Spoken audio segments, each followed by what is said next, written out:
Tu n'es comme toi. Elle ne peut toucher mon cœur comme toi. Voilà. Bonjour frères et sœurs, Jean-Marc Bali, serviteur de l'Éternel.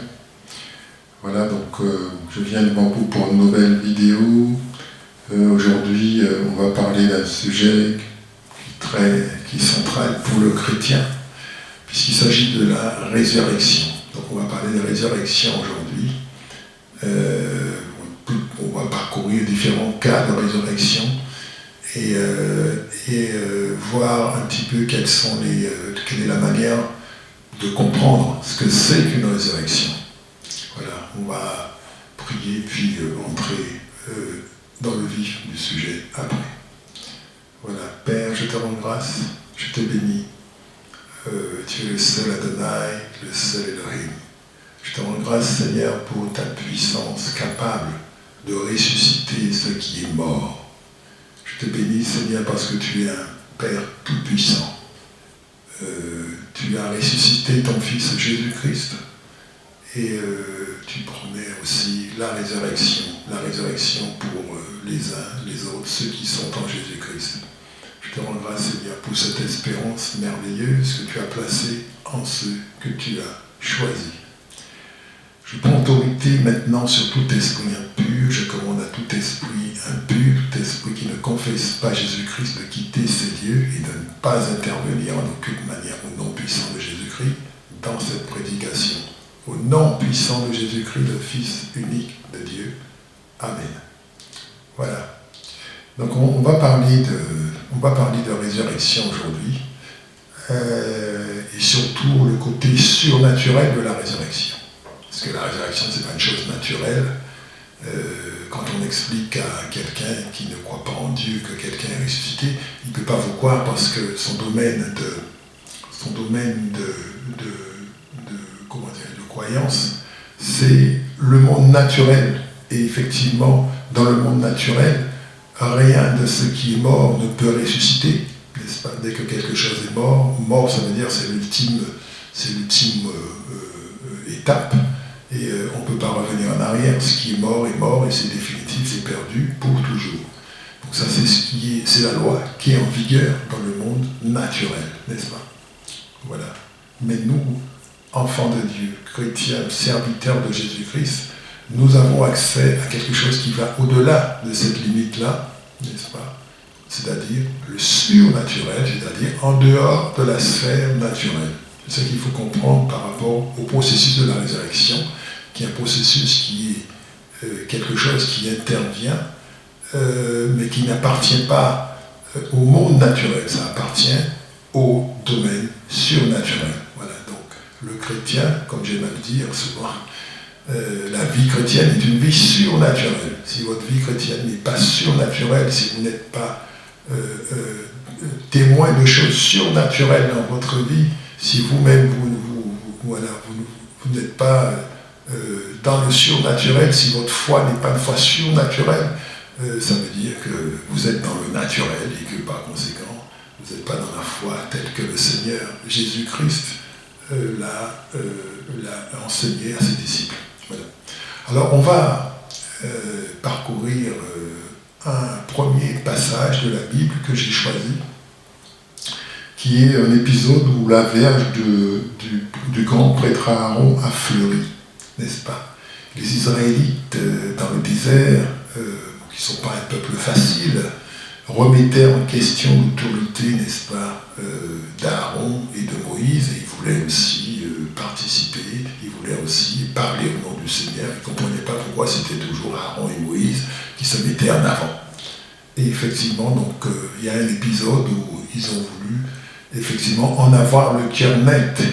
Et Dieu, lui, va faire un test, c'est-à-dire de façon surnaturelle, redésigner de manière incontestable que c'est bien Moïse et Aaron qu'il a choisi pour guider le peuple. Alors, on va lire le passage, c'est dans le livre des Nombres, dans le chapitre 17, à partir du verset 5. Il est écrit « L'homme que je choisirai sera celui dont la verge fleurira. je ferai cesser devant moi les murmures que profèrent contre vous les enfants d'Israël. Moïse parla aux enfants d'Israël, et tous leurs princes lui donnèrent une verge, chaque prince une verge, selon les maisons de leur père, soit 12 verges. La verge d'Aaron était au milieu d'eux. Moïse déposa les verges devant l'Éternel dans la tente du témoignage. Le lendemain, lorsque Moïse entra dans la tente du témoignage, voici, la verge d'Aaron pour la maison de Lévi avait fleuri. Elle avait poussé des boutons, produit des fleurs et mûri des amandes. Amen. Merci Seigneur. On va reprendre ce passage. Nombre chapitre 17, verset 5. Il est écrit « L'homme que je choisirai sera celui dont la verge fleurira. Et je ferai cesser de devant moi les murmures que profèrent contre vous les enfants d'Israël. » Moïse parla aux enfants d'Israël, et tous leurs princes lui donnèrent une verge, chaque prince une verge, selon les maisons de leur père, soit 12 verges. La verge d'Aaron était au milieu des leurs. Moïse déposa les verges devant l'Éternel dans la tente du témoignage. Le lendemain, lorsque Moïse entra dans la tente du témoignage, voici, la verge d'Aaron pour la maison de Lévi avait fleuri. Elle avait poussé des boutons, produit des fleurs et mûri des amandes. Amen. Merci Seigneur. Alléluia. Donc voilà, frères et sœurs, ici relaté donc un épisode où on voit comment Dieu va désigner, n'est-ce pas, va désigner parmi les princes, donc les 12 princes d'Israël, c'est-à-dire les 12 chefs des 12 tribus d'Israël, va redésigner de manière incontestable, je dirais, par un acte surnaturel, le bâton d'Aaron. Donc ces bâtons, c'était en fait des verges d'amandier, donc c'est des morceaux, c'est des bâtons qui sont déjà secs, qui sont déjà morts, n'est-ce pas, et qui sont là et qui peuvent durer très longtemps, un peu leur mort, comme des meubles peuvent durer longtemps. Mais ils ne sont pas censés revivre, ils ne sont pas censés refleurir, ils ne sont pas censés redonner des feuilles, des fruits. Voilà. Et donc, en fait, cette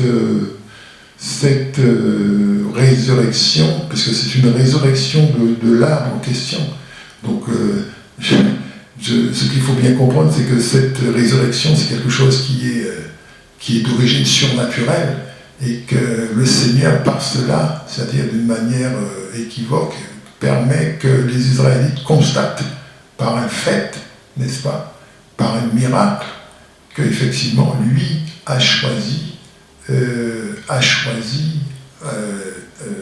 Aaron et Moïse pour guider le peuple. Donc voilà, donc c'est très intéressant de comprendre aussi l'importance de l'amandier, n'est-ce pas, l'amandier, les fruits d'amandier, n'est-ce pas? Donc c'est un arbre dont il faudra effectivement comprendre sa signification symbolique pour l'Éternel, d'accord? Il confirme sa parole comme ça, de cette façon. Si on se rappelle dans Jérémie, on lui dit, Jérémie, qu'est-ce que tu vois? Jérémie dit, je vois un amandier, n'est-ce pas? Et le Seigneur lui dit, mais je confirme ma parole par l'amandier.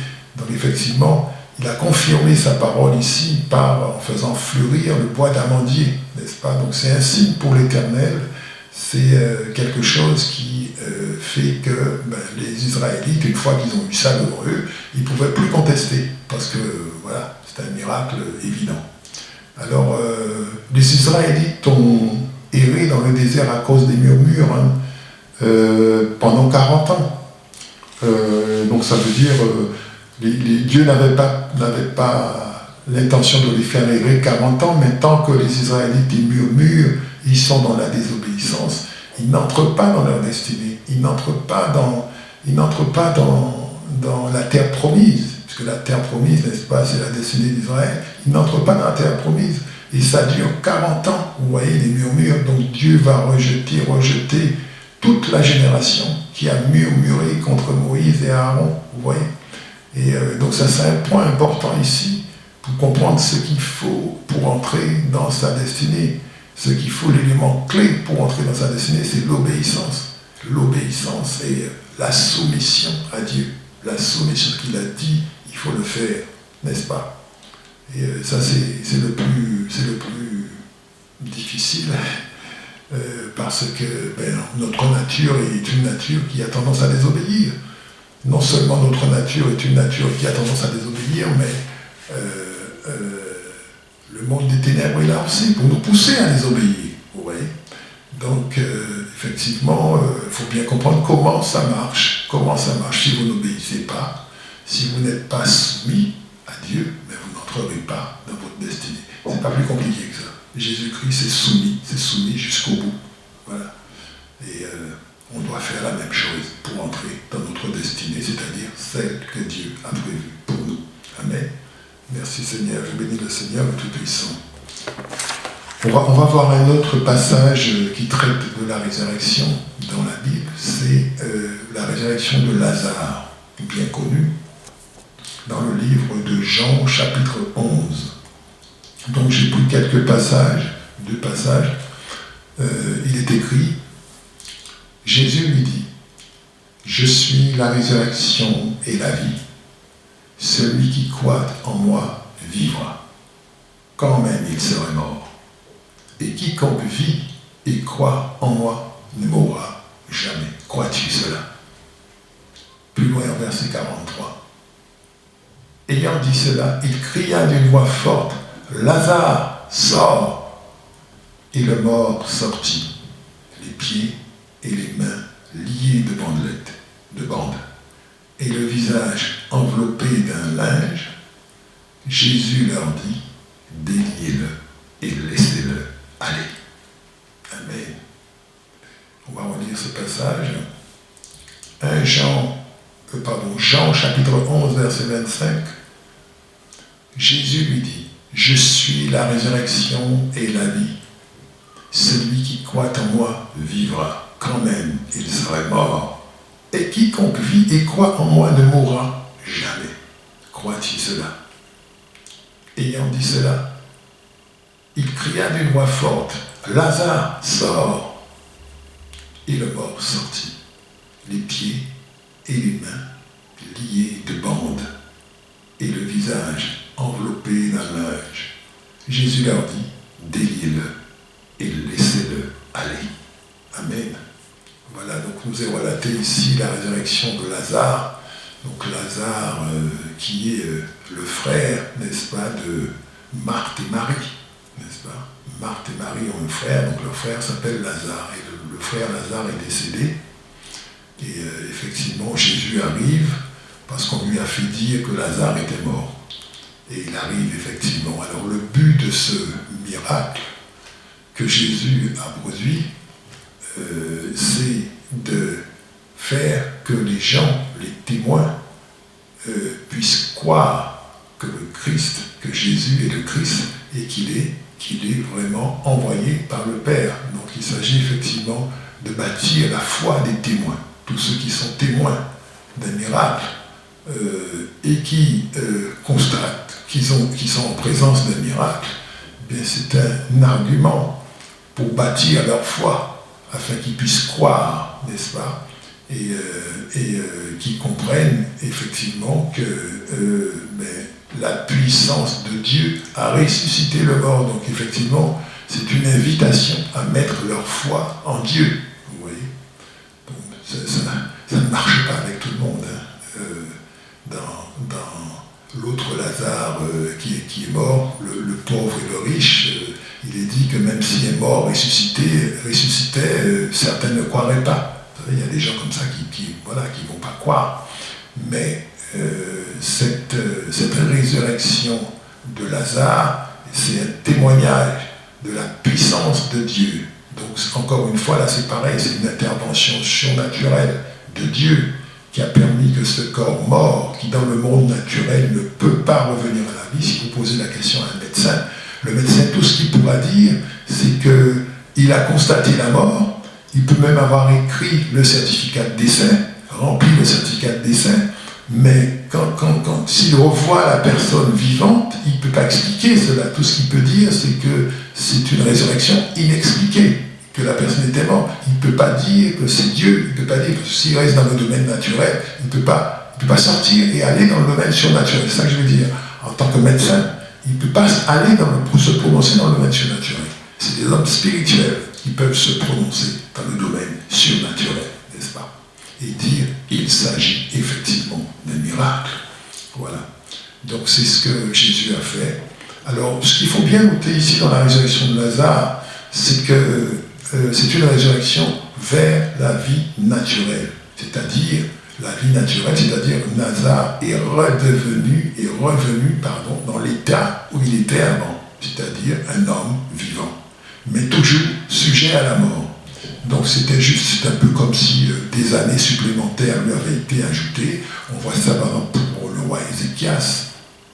Ézéchias, effectivement, qui doit mourir, et Dieu lui permet, n'est-ce pas, de vivre 15 ans en plus. Voilà. Et ensuite, bon, évidemment, il est mort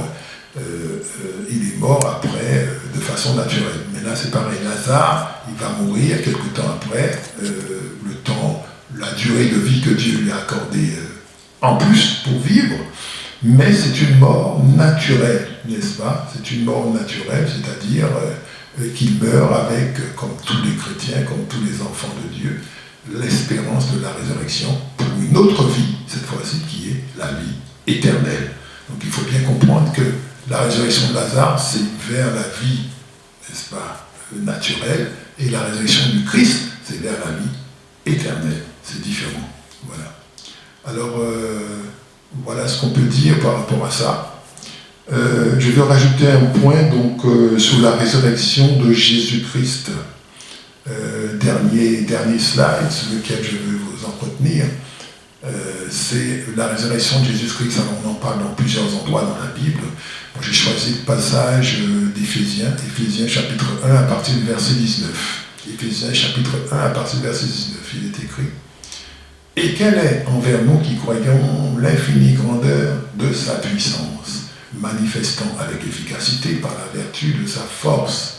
Il l'a déployé en Christ, en le ressuscitant des morts et en le faisant asseoir à sa droite dans les lieux célestes, au-dessus de toute domination, de toute autorité, de toute puissance, de toute dignité et de tout nom qui peut se nommer, non seulement dans le siècle présent, mais encore dans le siècle à venir. Voilà. Je vais reprendre ce passage, Éphésiens chapitre 1, verset 19. En fait, c'est un extrait de la prière de Paul pour les Éphésiens. Paul prie pour les Éphésiens. Donc j'ai pris une partie. Et quelle est envers nous qui croyons l'infinie grandeur de sa puissance, se manifestant avec efficacité par la vertu de sa force. Il l'a déployé en Christ en le ressuscitant des morts, en le faisant asseoir à sa droite dans les lieux célestes, au-dessus de toute domination, de toute autorité, de toute puissance, de toute dignité et de tout nom qui peut se nommer, non seulement dans le siècle présent, mais encore dans le siècle à venir. Voilà. Donc ici, c'est Paul qui prie pour les Éphésiens, pour qu'ils puissent comprendre, entre autres. Donc il va prier pour trois choses. Il va prier pour que les Éphésiens aient... Alors, prier pour trois choses. Il va prier pour que les Éphésiens aient conscience de leur héritage. Voilà. Il va prier pour que les Éphésiens comprennent quelle est la puissance de Dieu. Voilà, donc ça c'est cette puissance par laquelle elle a ressuscité les morts, dont Jésus-Christ. Et ils vont prier aussi pour que les Éphésiens aient conscience de leur appel, qu'ils aient conscience de leur appel, n'est-ce pas? Si je regarde dans la Bible, Éphésiens chapitre 1, n'est-ce pas? Éphésiens chapitre 1, on n'a qu'à regarder Éphésiens chapitre 1 à partir du verset 15. Voilà. Voilà. Alors, un esprit de sagesse qui vous le fasse connaître. Donc ça veut dire un esprit de sagesse. Il va prier pour que les Éphésiens reçoivent l'esprit de sagesse et d'intelligence qui le fasse connaître et qui montre quelle est l'espérance attachée à leur appel. Donc 3 choses. Quelle est l'espérance attachée à l'appel des Éphésiens? Ensuite, quel est l'héritage qui leur est promis dans les cieux? Voilà. Et troisièmement, troisième point, quelle est la puissance dont Dieu dispose pour eux. D'accord? Donc ici, dans ce passage, on reprend le point sur la puissance. Et donc, il est dit que cette puissance a ressuscité le Fils Jésus-Christ. Donc, je viens aussi par rapport aux gens qui pensent que Jésus-Christ est Dieu. Mais en fait, Jésus-Christ a été ressuscité par son Père, n'est-ce pas? C'est le Père de Jésus-Christ qui est Dieu. Donc il a été ressuscité par son Père, par la puissance du Père, c'est-à-dire par l'Esprit. Hein. Dieu ne fait rien sans son Esprit. Donc c'est par l'Esprit, n'est-ce pas, qu'il a ressuscité. Donc c'est la puissance mise en œuvre par l'Esprit qui a permis de ressusciter le Fils décédé. D'accord? Il est revenu donc à la vie, mais pas à la vie naturelle comme Lazare. Il est entré dans la vie nouvelle, c'est-à-dire la vie que le Christ promet à tout homme, c'est-à-dire la vie éternelle. Et donc dans cette vie-là, il y a beaucoup de choses qui changent. Notamment, on n'a plus le même corps. Le corps dont on sera pourvu sera un corps spirituel, c'est-à-dire un corps débarrassé de tout un tas de limitations que nous avons aujourd'hui et de tout un tas de choses. On en parle très bien dans le livre des Philippiens chapitre 3, verset 21. Il est écrit, verset 20 à 21, il est écrit que c'est le corps de notre humiliation. Hein? Ce qu'il faut bien comprendre, frères et sœurs, nous avons un corps aujourd'hui, ce corps il a des besoins, il faut le laver, il faut ceci, on va aux toilettes, voilà, on peut faire toutes sortes de bruits, voilà, lâcher des gaz, enfin tout un tas de choses. Mais il est dit c'est le corps de notre humiliation, c'est-à-dire c'est le fruit du péché, c'est le péché du corps qui fait tout ça. Le péché qui fait tout ça, et ce corps, effectivement, c'est un corps qui est destiné à disparaître et à être transformé en un corps glorieux qui est le corps spirituel. Voilà. Donc, c'est la vie nouvelle en Jésus-Christ, donc c'est pas la même vie. Donc Lazare est ressuscité pour la vie ancienne qu'il avait, il est revenu, mais là, la résurrection de Jésus-Christ, c'est une résurrection vers la vie éternelle.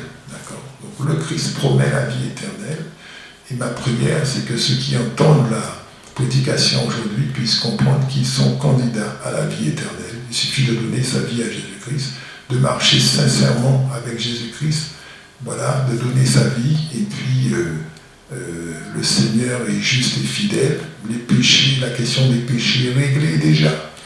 Voilà, parce que Jésus-Christ est déjà mort à la croix, son sang a coulé pour tous ceux qui voudront de Dieu et voudront de l'héritage, voudront du royaume. Voilà. Je vous remercie, frères et sœurs, de votre attention. C'était Jean-Marc Bali et je vous dis à bientôt pour une nouvelle vidéo. Amen. Comme toi, on ne peut toucher mon cœur comme toi. Je pourrais chercher éternellement, pourtant nul n'est comme toi. Ta bonté coule tel un fleuve immense, et c'est ta main qui guérit. L'enfant qui souffre trouve en toi un sûr abri. Nul n'est comme